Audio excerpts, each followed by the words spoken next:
പുറത്ത് ഇളം വെയിൽ പരന്നു തുടങ്ങിയിരുന്നെങ്കിലും രവിയുടെ വീട്ടിലെ ഊണുമേശയ്ക്ക് ചുറ്റും കനത്തൊരു മൗനം തളം കെട്ടി നിന്നിരുന്നു. അടുക്കളയിൽ നിന്ന് പാത്രങ്ങൾ കൂട്ടിമുട്ടുന്ന ശബ്ദവും പ്രഷർ കുക്കറിന്റെ നീണ്ട വിസിലടിയും ആ നിശബ്ദത്തെ ഇടയ്ക്കിടെ മുറിച്ചു. രവി പത്രത്തിൽ മുഖം പൂഴ്ത്തിയിരിക്കുകയായിരുന്നു. വരികൾക്കിടയിലൂടെ അവന്റെ കണ്ണുകൾ ഇടയ്ക്കിടെ തൊട്ടപ്പുറത്തിരിക്കുന്ന രൂപത്തിലേക്ക് പാളി വീണു. അവിടെ കസേരയുടെ അറ്റത്ത് ചുരുണ്ടുകൂടിയതുപോലെ അച്ഛൻ രാഘവൻ നായർ ഇരിക്കുന്നു. പ്രായം കൊത്തിയുണ്ടാക്കിയ ചുളിവുകൾ നിറഞ്ഞ മുഖം. ഒരു കാലത്ത് മരുഭൂമിയിലെ വെയിലിൽ ഉരുകിത്തീർന്ന യൗവനത്തിന്റെ ബാക്കിപത്രമെന്നോണം പാർക്കിൻസൺസ് രോഗം ബാധിച്ച ആ കൈകൾ നിയന്ത്രണമില്ലാതെ വിറയ്ക്കുന്നുണ്ടായിരുന്നു. മുമ്പിലെ പിഞ്ഞാണത്തിൽ ആവി പറക്കുന്ന കട്ടൻ ചായയുണ്ട്. അച്ഛൻ വിറയ്ക്കുന്ന വലതുകൈ മെല്ലെ നീട്ടി. ചായക്കോപ്പയുടെ പിടിയിൽ വിരലുകൾ കൊളുത്തിവലിക്കാൻ അദ്ദേഹം പാടുപെടുന്നത് രവി പത്രത്തിന്റെ മറവിലൂടെ കണ്ടു. ഓരോ ചലനത്തിലും അച്ഛന്റെ മുഖത്ത് തെളിയുന്ന ഏകാഗ്രതയും പരാജയപ്പെടുമോ എന്ന ഭയവും രവിയുടെ നെഞ്ചിൽ ഒരു ഭാരമായി മാറി. അച്ഛൻ ചായക്കോപ്പ ചുണ്ടോടടുപ്പിക്കാൻ ശ്രമിച്ചു. പകുതി ദൂരം എത്തിയതേയുള്ളൂ. പെട്ടെന്നാണ് കൈയൊന്നു വിറച്ചത്. നിയന്ത്രണം വിട്ട കൈയിൽ നിന്നും ചായക്കോപ്പ മറിഞ്ഞ് ചൂട് ചായ മേശവിരിയിലേക്കും അച്ഛന്റെ മടിയിലേക്കും ചിതറി വീണു. അയ്യോ എന്നൊരു നേർത്ത നിലവിളി അച്ഛന്റെ തൊണ്ടയിൽ കുടുങ്ങി. ഓ എന്റെ ദൈവമേ, ഇനിയും തുടങ്ങിയോ? അടുക്കളയിൽ നിന്ന് ഒരു കൊടുങ്കാറ്റുപോലെ റീന പാഞ്ഞെത്തി. അവളുടെ കയ്യിലുണ്ടായിരുന്ന തവി പാത്രത്തിലേക്ക് വലിച്ചെറിഞ്ഞു. മുഖത്ത് ദേഷ്യവും നിരാശയും ദിവസങ്ങളായി അടിഞ്ഞുകൂടിയ സമ്മർദ്ദവും കൂടി കലർന്നിരുന്നു. ദേവേട്ടാ, ഞാൻ ഇപ്പോഴേ പറയുകയാണ്, ഇനിയും എനിക്കിത് സഹിക്കാൻ വയ്യ. അവൾ കയ്യിലുണ്ടായിരുന്ന തുണികൊണ്ട് മേശപ്പുറം അമർത്തി തുടയ്ക്കാൻ തുടങ്ങി. രാവിലെ എഴുന്നേറ്റാൽ തുടങ്ങുന്ന യുദ്ധമാണ്. കുട്ടികളെ ഒരുക്കി സ്കൂളിൽ വിടണം, എനിക്ക് ഓഫീസിൽ പോകാൻ റെഡിയാകണം. ഇതിനിടയിൽ ഓരോ ദിവസവും ഈ വൃത്തിയാക്കൽ പണി കൂടെ. ഞാനൊരു യന്ത്രമല്ല, മനുഷ്യനാണ്. അവളുടെ ശബ്ദമിടറി. അത് വെറുമൊരു ദേഷ്യമല്ല, മറിച്ച് തളർന്നുപോയൊരു വീട്ടമ്മയുടെ വിലാപമാണെന്ന് രവിക്ക് തോന്നി. രവി പത്രം മടക്കി മേശപ്പുറത്ത് വെച്ചു. അച്ഛനൊന്നും മിണ്ടുന്നില്ല. കുറ്റബോധം കൊണ്ട് ആ നരച്ച തല കുനിഞ്ഞിരുന്നു. വിറയ്ക്കുന്ന കൈകൾ കൊണ്ട് നനഞ്ഞ മുണ്ടു തുടയ്ക്കാൻ അദ്ദേഹം വൃദ്ധാശ്രമിച്ചു. പഴയൊരു ഗൾഫുകാരന്റെ പ്രതാപമൊന്നുമില്ലാതെ സ്വന്തം ചോരപ്പാടിൽ കെട്ടിപ്പടുത്ത വീട്ടിൽ ഒരന്യനെപ്പോലെ, ഒരു കുറ്റവാളിയെപ്പോലെ അദ്ദേഹം ചുരുങ്ങിപ്പോയിരിക്കുന്നു. ഇന്നോടെ ഇതിനൊരു തീരുമാനമുണ്ടാക്കണം.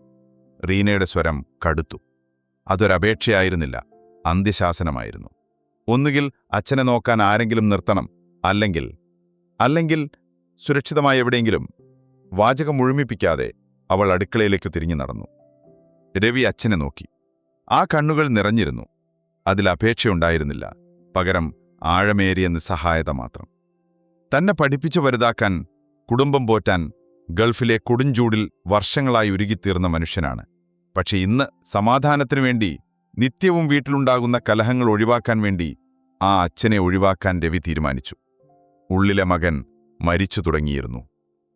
ശരിയാണ്, നമുക്ക് നോക്കാം, രവി പതുക്കെ, വളരെ പതുക്കെ പറഞ്ഞു. ആ വാക്കുകൾ അച്ഛന്റെ കാതിലെത്തുന്നതിനു മുമ്പേ സ്വന്തം നെഞ്ചിൽ ഒരു മുള്ളുപോലെ തറച്ചു. നഗരത്തിരക്കുകളിലേക്ക് കാറിറങ്ങിയപ്പോൾ ഉച്ചവെയിലിന് കനം വെച്ചിരുന്നു. കാറിനുള്ളിലെ എയർ കണ്ടീഷണറിന്റെ തണുപ്പുപോലും രവിയുടെ ഉള്ളിലെ വേവിനെ ശമിപ്പിക്കാൻ പോകുന്നതായിരുന്നില്ല. സ്റ്റിയറിംഗ് വീലിൽ മുറുകെ പിടിച്ചിരുന്നവന്റെ നിഴലുകൾ വിളറിയിരുന്നു. കാറിനുള്ളിലെ കനത്ത നിശബ്ദതയെ ഭയന്ന് രവി മ്യൂസിക് സിസ്റ്റം ഓൺ ചെയ്യാൻ തുടങ്ങിയെങ്കിലും വേണ്ടെന്ന് വെച്ചു. പിൻസീറ്റിൽ ജനലിനോട് ചേർന്നിരിക്കുകയായിരുന്നു അച്ഛൻ. പുറത്തെ കാഴ്ചകൾ കാണാനുള്ള ആകാംക്ഷയോടെ ഒരു കൊച്ചുകുട്ടിയെപ്പോലെ അദ്ദേഹം മുഖം ഗ്ലാസോട് ചേർത്തുവെച്ചു. ഇടയ്ക്കിടെ കടന്നുപോകുന്ന വലിയ കെട്ടിടങ്ങളും പരസ്യ ബോർഡുകളും കണ്ട് അദ്ദേഹം അത്ഭുതത്തോടെ വിരൽ ചൂണ്ടി. രവിയെ, ആ കാണുന്നത് കണ്ടോ? പണ്ടവിടെ വലിയൊരു ആൽമരമായിരുന്നു, അച്ഛൻ ആവേശത്തോടെ പറഞ്ഞു. പക്ഷെ ആ ആൽമരം മുറിച്ചു മാറ്റിയിട്ട് വർഷങ്ങളായെന്ന് പറയാൻ രവിക്ക് നാവു പൊങ്ങിയില്ല. അച്ഛന്റെ ലോകം ഇപ്പോഴും പഴയ കാലത്താണ്. ഇടയ്ക്ക് അച്ഛൻ തന്റെ ഷർട്ടിലെ ചുളിവുകൾ വിറയ്ക്കുന്ന കൈകൊണ്ട് നിവർത്താൻ ശ്രമിച്ചു. നരച്ച മുടിയൊന്നൊതുക്കി വെച്ചു. എന്തോ ഒരു പ്രധാനപ്പെട്ട ചടങ്ങിൽ പങ്കെടുക്കാൻ പോകുന്നതിന്റെ ഗൗരവം ആ മുഖത്തുണ്ടായിരുന്നു.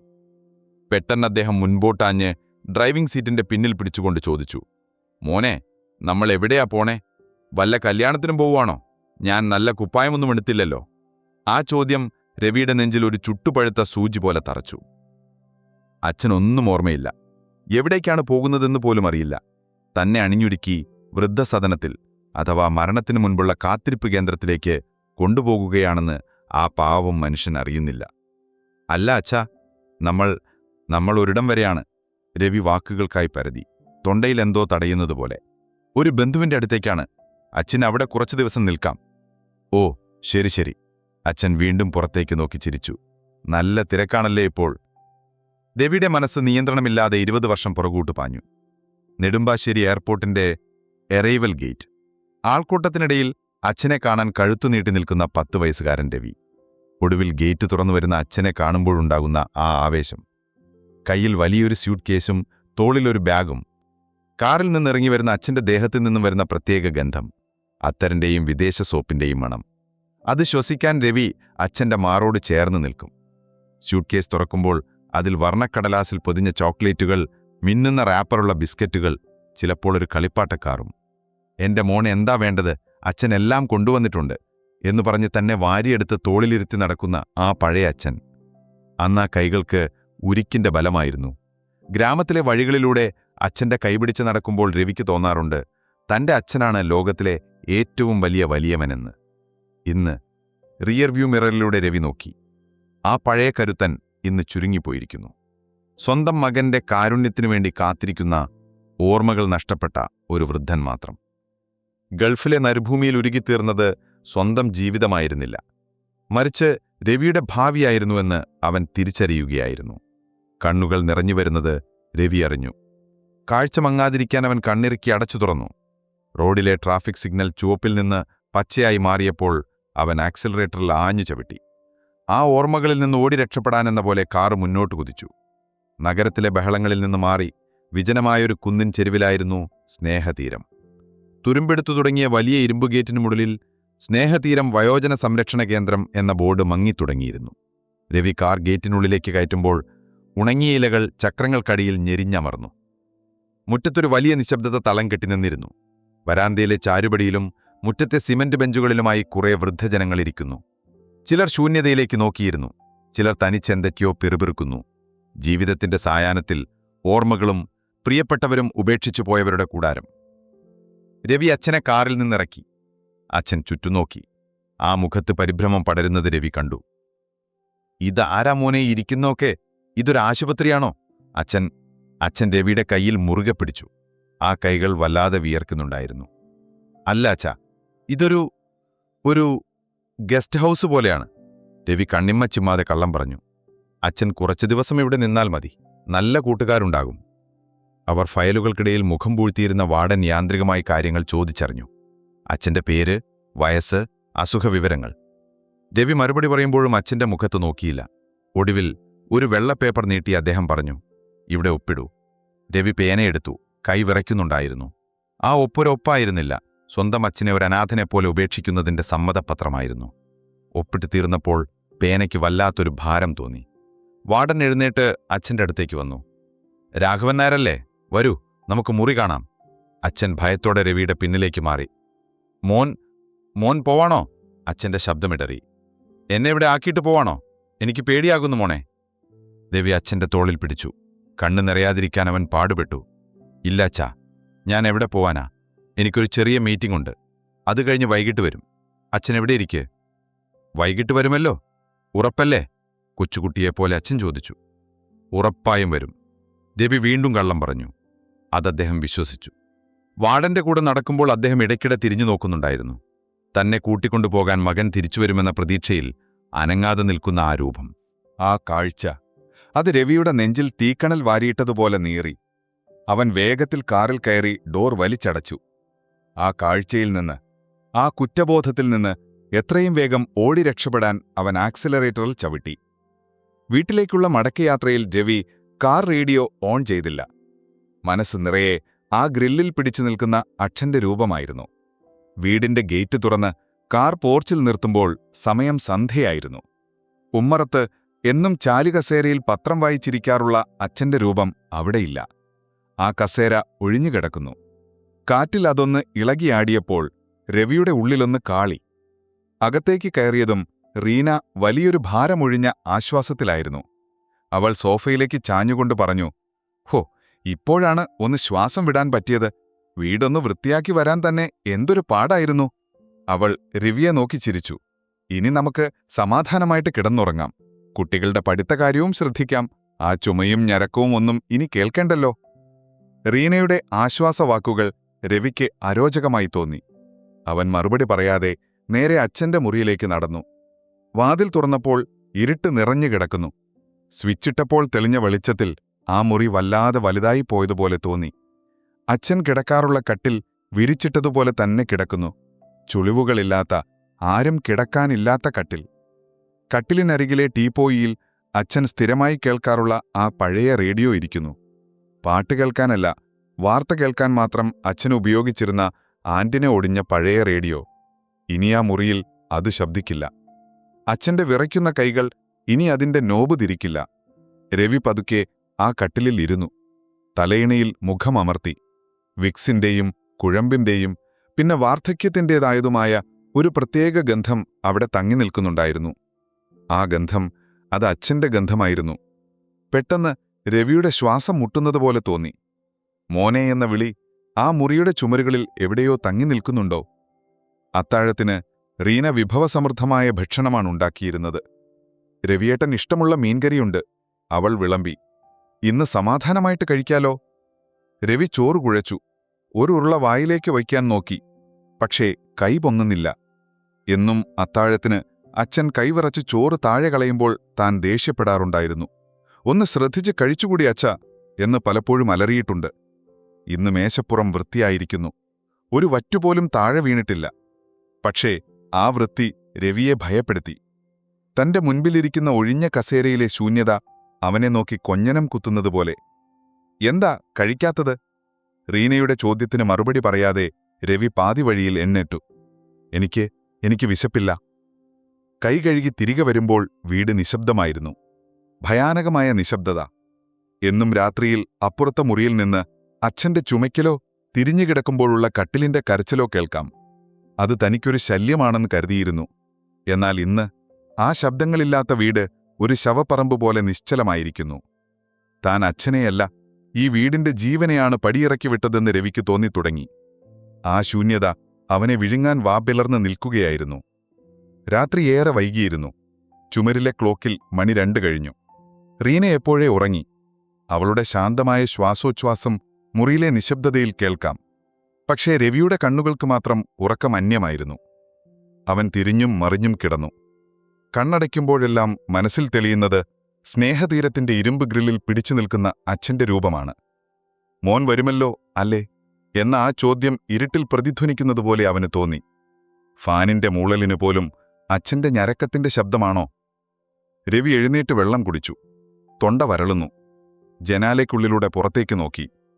പുറത്ത് തെരുവുവിളക്കിന്റെ മങ്ങിയ വെളിച്ചം മാത്രം. ദൂരെ എവിടെയോ ഒരു പട്ടിയുടെ ഓരിയിടൽ കേട്ടാം. അത് മരണത്തിന്റെ അറിയിപ്പാണോ? ഒടുവിൽ തളർന്ന് അവൻ മയക്കത്തിലേക്ക് വഴുതി വീണു. അതൊരു ഉറക്കമായിരുന്നില്ല, ഭയം നിറഞ്ഞ ഒരു മയക്കം. പെട്ടെന്നാണ് ആ ശബ്ദം കേട്ടത്. ട്രിങ് ട്രിങ്. നിശബ്ദതയെ കീറിമുറിച്ചുകൊണ്ട് ഫോൺ ബെല്ലടിക്കുന്നു. രവി ഞെട്ടി കണ്ണു തുറന്നു. സൈഡ് ടേബിളിൽ ഇരിക്കുന്ന ഫോണിന്റെ സ്ക്രീൻ വെളിച്ചം ഇരുട്ടിൽ മിന്നുന്നുണ്ട്. സമയം പുലർച്ചെ 3. വിറയ്ക്കുന്ന കൈകളോടെ അവൻ ഫോൺ എടുത്തു. സ്ക്രീനിൽ പേര് തെളിഞ്ഞു. സ്നേഹതീരം എന്ന്. രവിയുടെ നെഞ്ചു പിടഞ്ഞു. ഈ നേരത്തെന്തിനാണ് അവർ വിളിക്കുന്നത്? ഹലോ? രവിയുടെ ശബ്ദം തൊണ്ടയിൽ കുടുങ്ങി. അപ്പുറത്തുനിന്ന് കാറ്റ് വീശുന്ന ശബ്ദം മാത്രം. പിന്നെ പരുപരുത്ത ഒരു ശബ്ദം. രവി സാറാണോ? അതെ അതെ. ആരാണ്? ഇത് സ്നേഹതീരത്തിലെ വാച്ച്മാന്റെ സാറേ. ആ ശബ്ദത്തിന് വല്ലാത്തൊരു ഗൗരവമുണ്ടായിരുന്നു. സാറേ, അച്ഛൻ രാഘവൻ നായർ. അച്ഛൻ എന്തുപറ്റി? പറയൂ. രവി കട്ടിലിൽ നിന്ന് ചാടി എഴുന്നേറ്റു. അച്ഛൻ പോയി സാറേ. ആ വാക്കുകൾ ഒരിടിമുഴക്കം പോലെയാണ് രവിയുടെ ചെവിയിൽ വീണത്. നെഞ്ചുവേദനയായിരുന്നു. പെട്ടെന്നായിരുന്നു. വെള്ളം പോലും ഇറങ്ങിയില്ല. അവസാനം വരെ രവി രവി എന്ന് വിളിച്ചുകൊണ്ടിരുന്നു. അച്ഛാ! രവി അലറി വിളിച്ചു. കയ്യിൽ നിന്ന് ഫോൺ താഴെ വീണു. മുറിയിലെ വെളിച്ചം തെളിഞ്ഞു. റീണ ഭയന്നെഴുന്നേറ്റു. എന്താ? എന്തുപറ്റി രവിയേട്ടാ? രവി കിതക്കുകയായിരുന്നു. ശരീരം മുഴുവൻ വിയർപ്പിൽ കുളിച്ചിരിക്കുന്നു. അവൻ തറയിൽ കിടക്കുന്ന ഫോണിലേക്ക് നോക്കി. പിന്നെ വെളിച്ചത്തിലേക്ക് നോക്കി. അവൻ വിറയ്ക്കുന്ന കൈകളോടെ തറയിൽ കിടന്ന ഫോണെടുത്തു. സ്ക്രീൻ ഓഫാണ്. കോൾ ലോഗ് പരിശോധിച്ചു. ഇല്ല, അവസാനത്തെ കോൾ ഇന്നലെ വൈകുന്നേരം ഓഫീസിൽ നിന്ന് വന്നതാണ്. സ്നേഹതീരത്തിൽ നിന്ന് ഒരു കോള് പോലും വന്നിട്ടില്ല. അതൊരു സ്വപ്നമായിരുന്നു. അല്ല, സ്വപ്നത്തേക്കാൾ ഭയങ്കരമായ ഒരു തിരിച്ചറിവ്. തന്റെ ഉപബോധ മനസ്സ് തന്നോട് തന്നെ സംസാരിക്കുകയായിരുന്നു. പക്ഷേ രവിക്ക് സമാധാനിക്കാൻ കഴിഞ്ഞില്ല. സ്വപ്നത്തിൽ കേട്ട ആ വാക്കുകൾ അവസാനം വരെ രവി എന്ന് വിളിക്കുന്നുണ്ടായിരുന്നു. അത് സത്യമാണെങ്കിലോ? ഈ നിമിഷം അച്ഛൻ അവിടെ തനിച്ചല്ലേ? നെഞ്ചുവേദന വന്നാൽ ആരെ വിളിക്കും? വെള്ളം വേണമെങ്കിൽ ആരെടുത്തു കൊടുക്കും? താൻ ചെയ്തത് എത്ര വലിയ ക്രൂരതയാണെന്ന് ആ നിമിഷം അവന് പൂർണ്ണമായും ബോധ്യമായി. സ്വന്തം അച്ഛനെ മരണത്തിന് വിട്ടുകൊടുത്ത മകൻ. ആ ചിന്ത അവനെ ഭ്രാന്ത് പിടിപ്പിച്ചു. അവൻ മുടിയിൽ വിരലുകൾ കോർത്തു വലിച്ചു. കണ്ണുനീർ കവിളിലൂടെ ഒഴുകിയിറങ്ങി. എനിക്ക് അച്ഛനെ കാണണം, എനിക്കിപ്പോ തന്നെ അച്ഛനെ കാണണം, അവൻ പിച്ചും പേയും പറയുന്നതുപോലെ പിറുപിറുത്തു. സമയം പുലർച്ചെ 4 മണി. പുറത്ത് നേർത്ത മഞ്ഞ് വീഴുന്നുണ്ടായിരുന്നു. രവി കട്ടിലിൽ നിന്നെഴുന്നേറ്റു. അവന്റെ സിരകളിൽ ഒരുതരം വിറയൽ പടർന്നിരുന്നു. ഇനിയും ഒരു നിമിഷം പോലും ഈ വീട്ടിൽ, ഈ സുഖസൗകര്യങ്ങൾക്കിടയിൽ കഴിയാൻ അവന് സാധിക്കില്ല. തണുത്തുറഞ്ഞ മുറിയിൽ, അന്യരുടെ മുഖങ്ങൾക്കിടയിൽ, ഒരുപക്ഷെ തന്നെ കാത്തുറങ്ങാതെ കിടക്കുന്ന അച്ഛന്റെ രൂപം അവനെ ചുട്ടുപൊള്ളിച്ചു. ഞാൻ ചെയ്തതെത്ര വലിയ പാപമാണ്, അവൻ സ്വയം പറഞ്ഞു. സ്വന്തം സുഖത്തിനും സമാധാനത്തിനും വേണ്ടി തന്നെ തോളിലേറ്റിയ കൈകളെ താൻ തട്ടിമാറ്റി. പ്രായോഗിക ബുദ്ധിയെന്ന് താൻ വിളിച്ച ആ തീരുമാനം വെറും സ്വാർത്ഥതയായിരുന്നു എന്ന് അവൻ തിരിച്ചറിഞ്ഞു. രവി വേഗത്തിൽ അലമാര തുറന്ന് ഒരു ഷർട്ട് വലിച്ചിട്ടു. ആ ശബ്ദം കേട്ട് റീന എഴുന്നേറ്റു. എവിടാ ഈ വെളിപ്പാങ്കാലത്ത്? അവളുടെ ശബ്ദത്തിൽ ഉറക്കച്ചടവുണ്ടായിരുന്നു. രവി തിരിഞ്ഞു നോക്കി. അവന്റെ കണ്ണുകൾ ചുവന്നിരുന്നു. ഞാൻ അച്ഛനെ കൊണ്ടുവരാൻ പോവാണ്. ഇപ്പോഴോ? നേരം വെളുക്കട്ടെ രവിയേട്ടാ, ഇത്ര തിടുക്കം വേണോ? റീന ചോദിച്ചു. വേണം റീന, ഓരോ നിമിഷവും എനിക്ക് മണിക്കൂറുകൾ പോലെയാണ്. രവിയുടെ ശബ്ദം ഉറച്ചതായിരുന്നു. അച്ഛൻ അവിടെ ഒറ്റയ്ക്കാണ്. ഞാൻ ഇവിടെ കിടന്നിറങ്ങുമ്പോൾ അവിടെ അച്ഛൻ ഒരുപക്ഷെ എന്നെ വിളിക്കുന്നുണ്ടാകും. എനിക്ക് പോയേ പറ്റൂ. റീന ഒന്നും മിണ്ടിയില്ല. രവിയുടെ മുഖത്തെ ആ ഭാവം അവൾ ഇതിനു മുൻപ് കണ്ടിട്ടില്ലായിരുന്നു. അതിൽ കുറ്റബോധം മാത്രമല്ല, ഒരു മകന്റെ നിശ്ചയദാർഢ്യം കൂടിയുണ്ടായിരുന്നു. രവി കാറിന്റെ കീയുമെടുത്ത് പുറത്തിറങ്ങി. മുറ്റത്തെ തണുത്ത കാറ്റ് അവന്റെ മുഖത്തടിച്ചു. കാർ സ്റ്റാർട്ട് ചെയ്ത് ഗേറ്റ് കടക്കുമ്പോൾ അവൻ വീടിനെ ഒന്ന് നോക്കിയില്ല. നഗരം ഉറങ്ങിക്കിടക്കുകയായിരുന്നു. വിജനമായ റോഡുകളിലൂടെ കാർ പാഞ്ഞു. തെരുവുവിളക്കുകൾ മിന്നിമറയുന്നു. രവിയുടെ മനസ്സ് സ്നേഹതീരത്തേക്കുള്ള ദൂരം കുറയ്ക്കാൻ വെമ്പകിയായിരുന്നു. ദൈവമേ, അച്ഛനൊന്നും വരുത്തരുതേ, അവൻ സ്റ്റിയറിംഗിൽ മുറുകെ പിടിച്ചുകൊണ്ട് പ്രാർത്ഥിച്ചു.